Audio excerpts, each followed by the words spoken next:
todo comenzó en un poblado remoto. Hacía algún tiempo que venían sucediendo cosas en el lugar donde vivía. Estaba desapareciendo gente sin dejar rastro, incluyendo los animales, y no se podía decir que se iban a vivir a otra comunidad al dejar todas sus pertenencias. Pero lo más brutal era que se apreciaba violencia al dejar sangre regada y cosas destrozadas dentro de la vivienda. Principalmente puertas o alguna ventana eran destrozadas por quien se llevaba a sus habitantes. En ese entonces era oriundo de un pueblo no muy grande, rodeado de montañas y montes, donde el polvo inundaba las calles sin pavimento. A la fecha había sido una comunidad tranquila. La mayoría de la gente éramos de campo y en los muchos años de vivir allí nunca se suscitó ninguna anomalía. Mas sin embargo, de repente empezaron a desaparecer cristianos y los que eran encontrados no se podían identificar porque aparecían mutilados, semidevorados.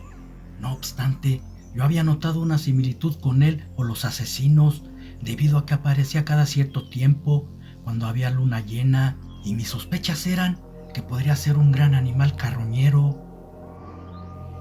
Mi casita era de madera como la mayoría del pueblo, chiquita pero muy acogedora. Mi hijo Antonio y su esposa Ana María vivían conmigo, que para ese entonces estaban esperando un bebé. Sería mi primer nietecito. Ellos eran muy jóvenes aún, de escasos 17 años. Yo viudo, aún no cumplía los 40 y por el trabajo rudo del campo me conservaba fuerte. A mi nuera no le faltaba mucho para su alumbramiento. Antonio y yo trabajábamos en el campo sembrando parcelas y un día nos quedamos más horas en el trabajo. Se acercaban las lluvias y al patrón le urgía se terminaran de arar las tierras. Quería estuvieran listas para sembrarlas en el temporal y nos pidió de favor que lo ayudáramos con eso. La paga sería buena y a mi hijo Antonio le vendría bien para los gastos del parto de su mujer. Ya había anochecido cuando terminamos. La luna llena nos había ayudado alumbrando con su resplandor los barbechos. Luego que veníamos por la brecha, una llanta del carro se ponchó. Mi hijo tenía apuro por el pendiente de su mujer y se bajó para cambiar pronto la llanta. Al estarlo haciendo, escuchamos que de entre la maleza salían extraños ruidos.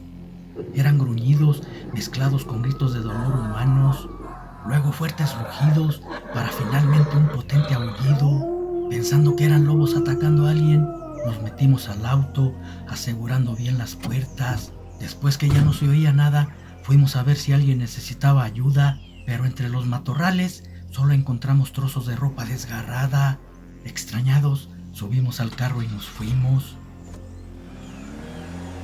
Cuando llegamos, vimos que la puerta principal estaba abierta, casi por caer, y nos dimos cuenta que había sido forzada. Mi hijo empezó a gritarle a su esposa temiendo lo peor, pero esta no contestaba. La buscamos en la cocina, baño y nada. Hasta que entramos en su recámara, escuchamos unos leves quejidos de dolor que provenían debajo de la cama. Mi muchacho se agachó y miró a Ana, que estaba agarrándose la panza con mucho dolor y por entre sus piernas había sangre. Tenía reventada la fuente al haber llegado el momento del parto. La sacó en brazos para llevarla de emergencia con el único curandero que había en el pueblo. Yo me quedé para reparar la puerta y cuidar de nuestra casa.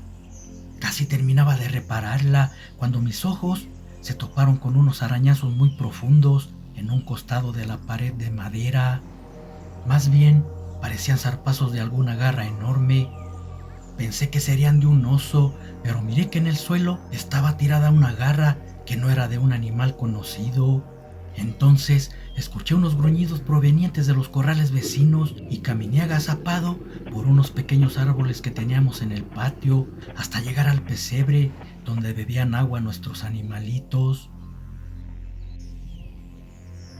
Oculto entre la oscuridad y el pesebre, miré una enorme bestia peluda de grandes garras con una oreja blanca.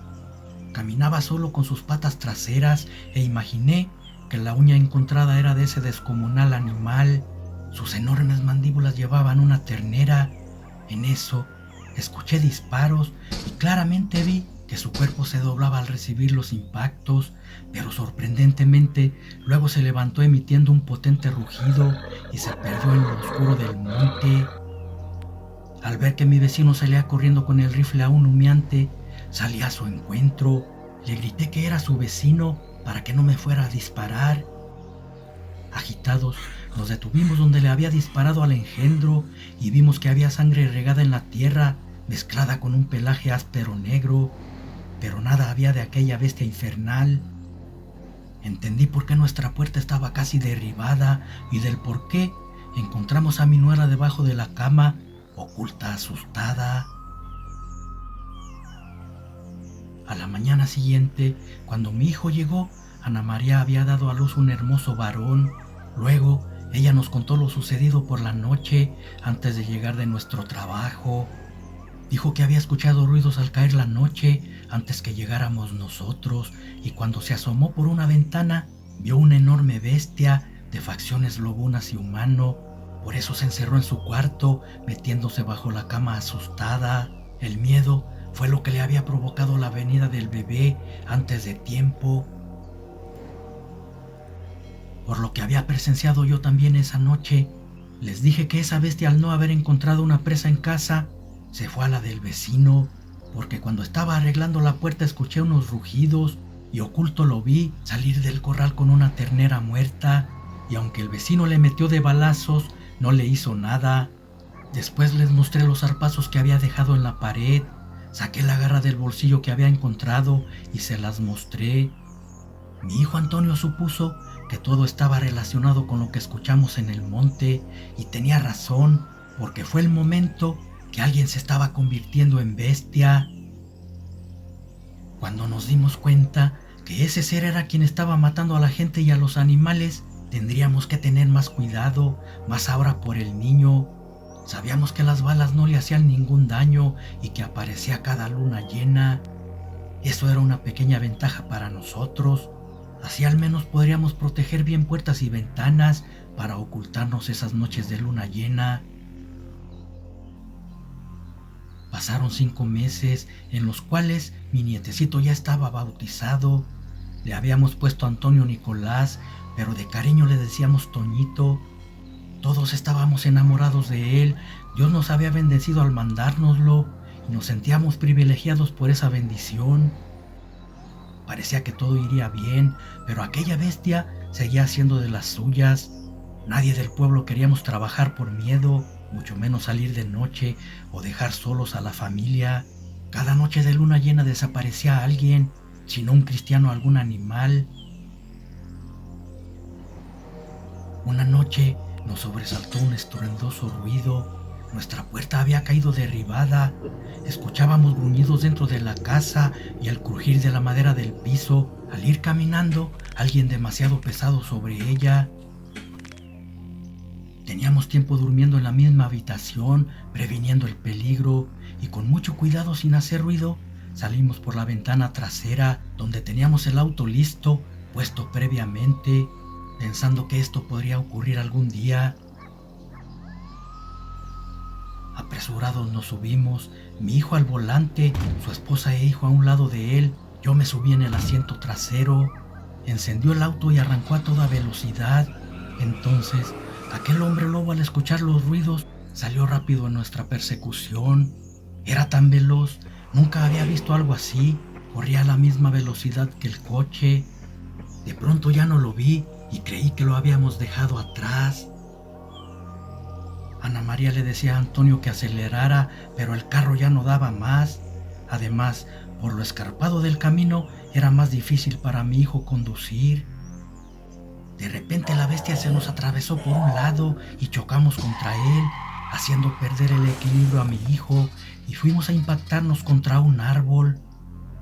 Por un momento todo quedó en silencio. Solo se oía el crujir de los fierros del auto retorcidos. Aturdido por el golpe, minutos después miré que aquel ser se paraba en sus patas traseras. Entre gruñidos se acercó a nosotros, sacó a mi hijo del auto como si nada y lo destrozó con sus fauces. Luego con sus garras vi cómo desgarraba parte del cuerpo de Ana María, cayendo sus despojos sobre mi nieto. Eso evitó que la bestia lo detectara, salvándose milagrosamente de morir. Cuando notó mi presencia, rompió el cristal de la puerta trasera y mordió ferozmente cerca de mi cuello, dejándome por muerto. No supe de mí.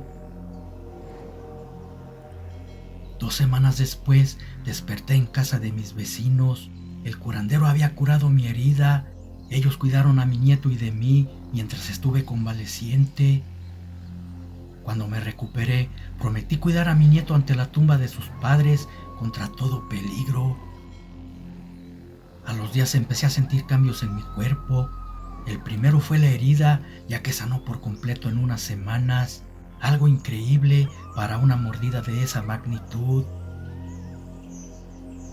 Después, ya en casa por las noches, mis extremidades crecían considerablemente, causándome mucho dolor, y un abundante pelo negro llenaba mi cuerpo. Todo sucedía en vísperas de la luna llena, hasta que una noche, en la llegada del crepúsculo, me transformé totalmente en hombre lobo, y como si estuviera enyerbado, salí corriendo por todo el monte. De repente algo cayó sobre mí, parando mi loca carrera, y miré al lobo de oreja blanca parado frente a mí. Quería matarme. Lleno de rabia y furia contesté su agresión. Aunque era mi primer transformación de hombre lobo y aún no me acostumbraba a la bestia que me había convertido, sentía que podía vencerlo y lo ataqué con más fiereza. Aquel maldito ser sentía los brutales embates al entrar mis filosas garras en su piel con cada zarpazo que le daba. Al verse superado por mí, salió huyendo desterrado para siempre de aquel lugar, quedando libre el pueblo de esa bestia sanguinaria. Sabía que si regresaba se toparía conmigo. Regresé a mi casa, era de madrugada y cuidando que nadie me viera, tomé a mi nietecito y así convertido en lobo me lo llevé a otro lugar donde nadie nos conociera. Con el tiempo, de a poco fui dominando mi transformación a voluntad y hasta podía tomar la forma de anciano, pidiendo limosna para que nadie supiera quién era en realidad. Así podía cuidar y proteger a Toñito. Sin embargo, donde sea hay maldad. Por eso me hice un hombre lobo justiciero, matando a quien hiciera daño a gente buena. Por esa razón siempre anduve de pueblo en pueblo, hasta que Toñito me descubrió a sus 12 años. Pero ya estaba escrito, porque él seguiría mi descendencia lobuna al ser de buen corazón, y eso lo haría un gran hombre lobo pordiosero, aunque con otras circunstancias. La demás historia, ustedes ya la saben.